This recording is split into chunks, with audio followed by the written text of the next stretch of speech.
બધા રજવાડાને સલામ. પણ ભાવનગર સાહેબ, ભાવનગર હો, દાતારીમાં એની તોલે કોઈ ન આવે એવું ભાવનગર. અને એમાં છેલ્લે જે રાજવી થયા 1947 ની અંદર કૃષ્ણકુમારસિંહ, એને તો હદ કરી નાખી. ભાવનગરે એકત્રીકરણ કરવા માટે આખા ભારતની અંદર કોઈ પણ રજવાડા પાસે જવાને બદલે સરદાર વલ્લભભાઈ પટેલ અને મોહનદાસ કરમચંદ ગાંધી પહેલા ભાવનગરની અંદર આવ્યા અને પ્રસ્તાવ મૂક્યો. કારણ કે દાતાર ખોરડું છે, અહીંથી શરૂઆત થાય ને તો ભારતનું એકત્રીકરણ ચોક્કસ થાય. એવી જ સરસ મજાની દાતારીની વાત. એક બોળો ખાધો અને 1200 વીઘા જમીન, હાલ જે ભૂંભલી ઘોઘાની નજીક આવ્યું ત્યાં 1200 વીઘા જમીન અને 6 કોહની વાડી સોંડા માળીને આપેલી, જે હજી એના જે વારસદારો છે એ હાલમાં ખાય છે. પીપળિયા પુલની નજીક એની જમીન આવેલી છે. એના પરિવારની સાથે મેં વાત પણ કરી. જે તાંબાનું પતરું છે એ લેખ હાલમાં કાંઈ છે નહીં. અત્યારે માત્ર એનો પરિવાર જે જમીન જે ખાય છે એ હયાતીમાં છે. હવે ઘટનાક્રમ એવો બન્યો કે એક વખત ખોખરાના ડુંગરમાંથી એક ઘોડો સવાર ઘોડો લઈને આવ્યો. વૈશાખ મહિનો છે, ધગધગતો તડકો છે. એ ઘોડું આંક્યા આવે એમાં એ ઘોઘાની નજીક જે ભૂંભલી ગામ છે ત્યાં આગળ આવી અને અસવારને એક ટાઢો વડલાનો છાંયો જડ્યો. એટલે વડલાના છાંયે ઘોડી માથેથી પલાણ સાંડી અને ઘોડે સવાર છે એ પોળો ખાવા ઉતર્યો. અને એક માણસ એ કોહ હાંકે છે. એ કોહ હાંકતા હાંકતા આમ બળદને ઠોલી નાખેલા છે કાગડાએ.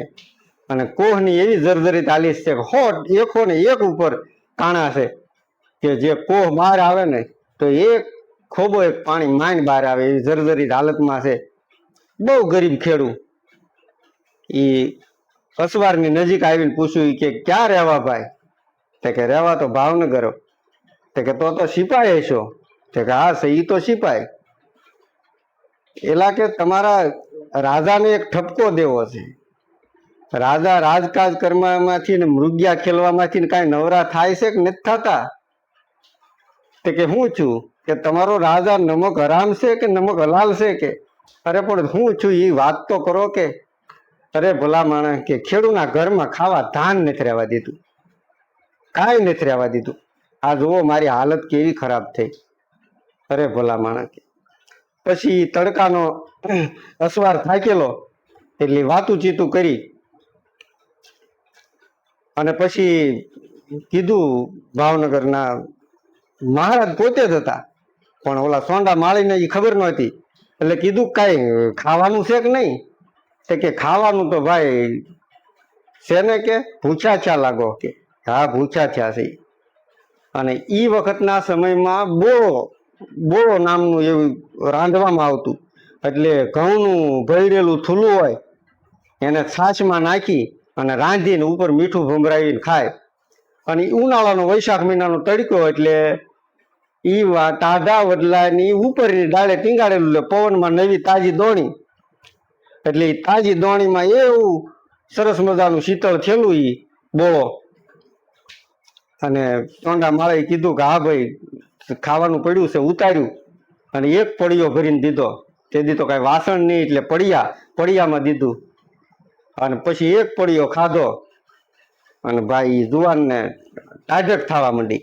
એને એમ થયું કે ભાઈ બીજો છે? તો કે ભૂખ્યા થયા લાગો કે? કોઈ દી બોળો ખાધો ન લાગતો? એને તો આંકડા વેણ કહેવા માંડ્યા કે બાપ કોઈ દી આખી જિંદગીમાં તમે કોઈ દી બોળો નથી ખાધો લાગતો કે? તો કે હા ભાઈ.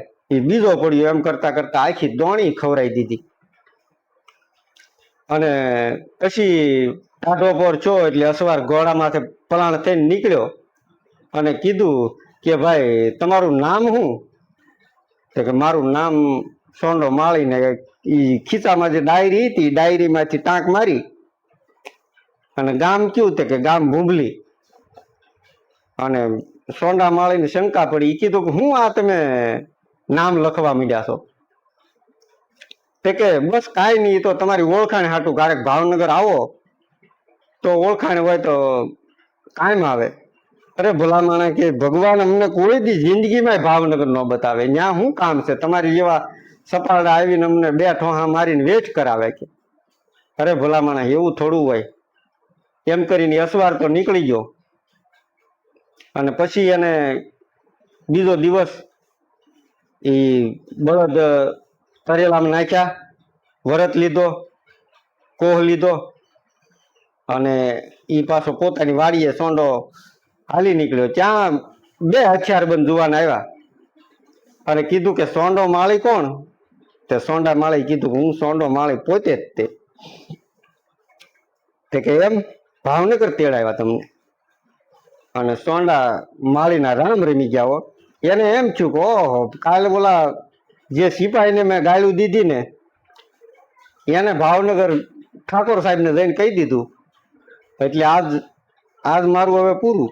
અને ભાવનગર થી આવ્યા એમ કીધું તો બૈરા છોકરા ને બધા થરેરી ગયા. અને એમ છું ભાવનગર થી તેડું આવ્યું એટલે આ શું ઘટના બની. અને પછી છેલ્લે સોંડા માળે કીધું કે હવે મારા રામ રામ સમજજો કે હવે મને કાલ ગાળું દીધી એટલે હવે મને નક્કી કેદમાં નાખ્યા. અને પછી ભાવનગર જાવા સોંડો માળે હાલતો છો પણ રસ્તામાં વિચાર કરે. રસ્તામાં કીધું કે કાલ ગાળું દીધી ને આજ ભાવનગર દરબાર મળે ને તો મોઢે મોઢે ઈને ગાળું દઈ દેવી છે. હવે મળાને વીજળીનો શું ભેં હોય. અને એવું વિચારતો જાય અને ભાવનગર પહોંચ્યા. અને ભાવનગર ની મેળી માથે ચડી અને સોંડો માળી જોવે ત્યાં ઉપર જે બીજે દિવસે એની વાડીએ આવીને જે બોળો ખાધો હતો એ 10 વાર રાજગાદી માથે બેઠો. એને એમ છું ઓહો આ તો રાજા પોતે જ હતા કે આ તો હવે મારું પૂરું. ત્યાં ધ્રુજવા માંડ્યો હો સોંડો માળી. અને ભાવનગર વજયસંઘ મહારાજ એ વખતે વજયસંઘ નું રાજ. એ વજયસંઘે પડખે બેહાડીને કીધું કે ભલામણા હું તું ધ્રુજે છો કે આવીને મારી પડખે બે ભલામણા. અરે કે પણ બાપુ કાલ મેં તમને જે ગાળું દીધી ને એનું મને એમ થાય દુઃખ લાગે છે. મને મનમાં દુઃખ લાગે. અરે ભલામણા તમે તો અમારા સોરું કહેવાવ કે દુઃખ લગાડવાનું હોય કોઈ દી. અને એમ કરતા જેસાભાઈ વજીર અને પરમાનંદદાસ એ વખતના જ્યાં કામદાર તરીકે ફરજ બજાવતા. અને જેસાભાઈ વજીરને કીધું મહારાજ વજયસંઘે કે ભાઈ એક તાંબાનું પતરું મગાવો. અને તાંબાનું પતરું મગાવ્યું. એ કે જેસાભાઈ વજીરને કે તાંબાના પતરામાં લેખ લખો કે ભાવનગર મહારાજે કાલ ફરવા ગયા હતા અને જે સોંડા માળીની વાડીએ બોળો ખાધો એને 12 હાથીની જમીન અને 6 કોહની વાડી એ લખાણું. અને પાછું આગળ મહારાજ બોલ્યા કે હજી એક લેખ લખો. તો કે હું હજી એક થોડીક તાક મારો. વજીર કે હું જેસાભાઈ કે એમાં એમ લખો કે આ ભાવનગર મહારાજ બોળો ખાધો તો એની કિંમત ચૂકવે છે આ ખેડૂને. બરોબર લખાણું. પાછું કીધું કે આવડી મોટી વાડી 1200 વીઘા જમીન 12 હાથીની અને 6 કોહની વાડી આ ખેડશે કેમ. લખો 4 બળદિયા પેલા 12 બળદિયા 12 બળદ લખાણા. પછી કે વાવણી ટાણું હવે આવે છે અને વાવણી થાય ને વાવણીમાં બિચારો આ ગરીબ ખેડૂત વાવશે હું. લખો 20 કળશી બાજરો. 20 કળશી બાજરો લખાણો. પાછું જેસાભાઈ વજીરને કીધું કે હજી એના છોકરા બિચારા હું દૂધ ખાતા હશે આ સાસરા હું ખાતા હશે. લખો 4 ભેંસું. અને 4 ભેંસું લખી અને આને સોનેરી શેલું મદ્રાસી શેલું ઓઢાડીને એ સોંડા માળીનું સન્માન કર્યું ભાવનગર મહારાજે પોતે. અને કીધું કે આ બધી વસ્તુને ભૂંબલી ગામે પહોંચતી કરો. અને ભૂંબલી ગામે પહોંચતી કરી. આજ સુધી હજી આજની તારીખે સોંડા માળીના વારસદારો એ જમીન ખાય છે. એના પરિવાર સાથે મારે વાત થઈ. તાંબાનું પતરું હજી હવે અત્યારે છે નહીં.